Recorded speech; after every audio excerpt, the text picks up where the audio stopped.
Hello, thanks for tuning in. I've got a quick transcription and analysis for you today. This is Flim by one of my favorite producers of all time, Aphex Twin.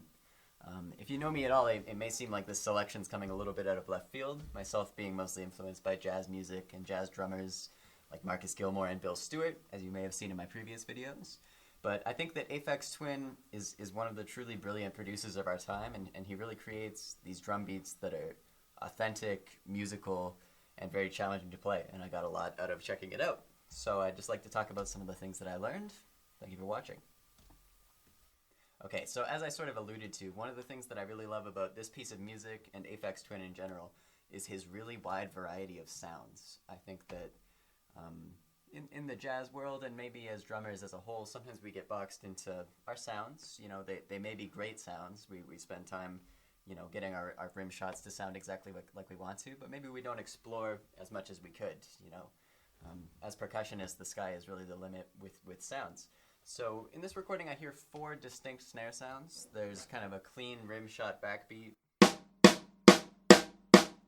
Okay, there aren't really any ghost notes. The ghost notes are pretty much the same sound, maybe automated down just a little bit. Okay. There's also this double backbeat, which I'll talk about more extensively in a minute here, but this.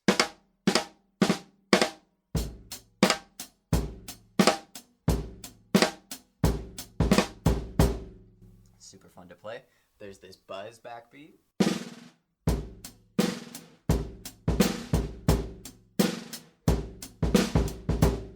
Okay, and then there's this really deep, kind of overwhelming snare drum thing. I use my side snare for this, so this kind of sound.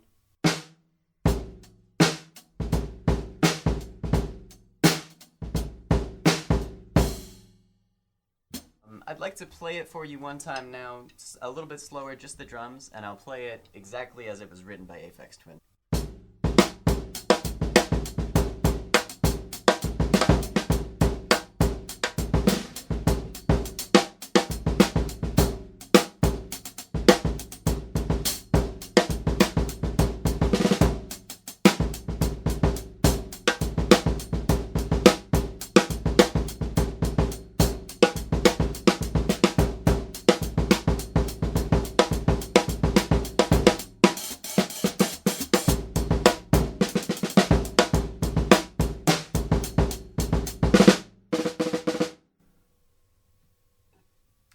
So that's it. That's it exactly as Aphex Twin wrote the first 16 bars of this piece. Very challenging to play. As far as this hi-hat thing, I experimented with a few different ways of playing it. First of all, I tried to get those single strokes up to speed. I just couldn't do it to a level of cleanliness that I was comfortable posting, so I thought I would change it to get something that flowed cleaner overall. So that worked for me. I also experimented with the idea of orchestrating the double strokes like this. But I just found that at full speed, the hi-hat didn't really speak as clearly as I would like it to. It's a little better on the bell. But still, this just sounds cleaner to me. So I went with that option.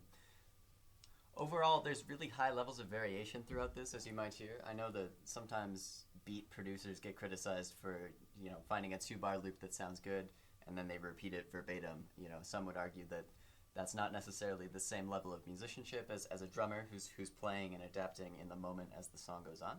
But I think that Aphex Twin clearly has a very strong understanding of the drums, the role of the drummer, and his programming.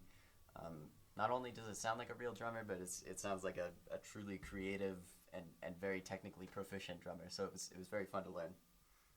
Within some of these variations, I found that a couple of the 2-bar phrases would make for great 2-bar loops in their own right. Taking a 2-bar section and repeating it a few times, it would make a great bass for the song, even if you were to just repeat it like that. So here's bar 1 and bar 2 repeated a couple times.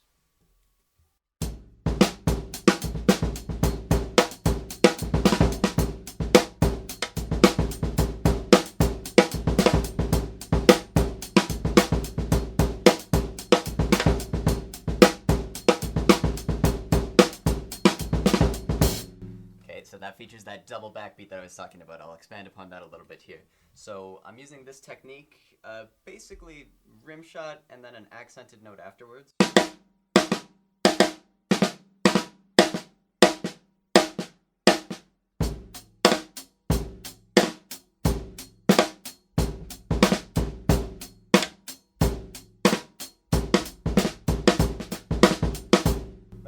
like it. It sounds like there's maybe multiple people clapping or like a kind of a slapback effect on the snare drum.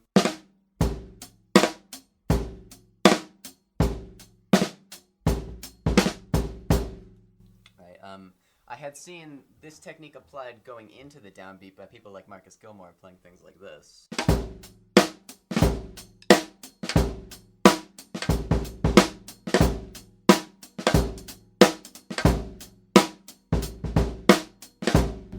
But I had never seen it placed on the downbeat, and in fact I had to rework my technique a little bit in order to get that happening.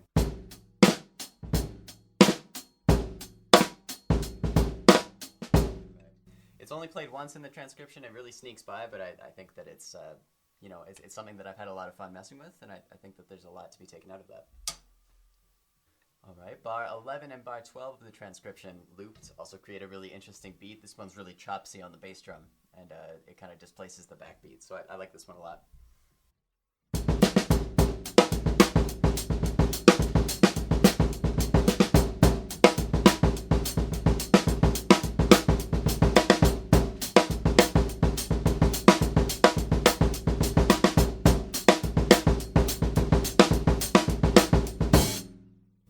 Killing, kind of like almost an Afrobeat kind of vibe, and it's just built in there. In the moment, the variation of it just kind of, it knocks my shoes off. It's really great. And finally, the last two bar section that I'm going to talk about is bars 13 and 14. When you loop those, that's the part with the double strokes on the hi-hat and the fast singles here. It's a great phrase. It's definitely the hardest one to play that I've stumbled across. So here's what it sounds like, a bit slower.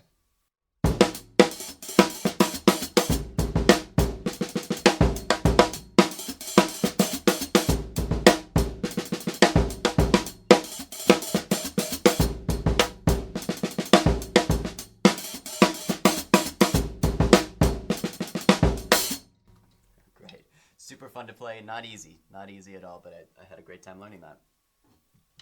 So that's it for today, just a quick video. I wanted to showcase some of the things that I've been working on. I hope that you got something out of it. I know that I've really benefited from thinking about the degree of variation, both in terms of sound variation and also rhythmic variation that Aphex Twin puts into his drumming.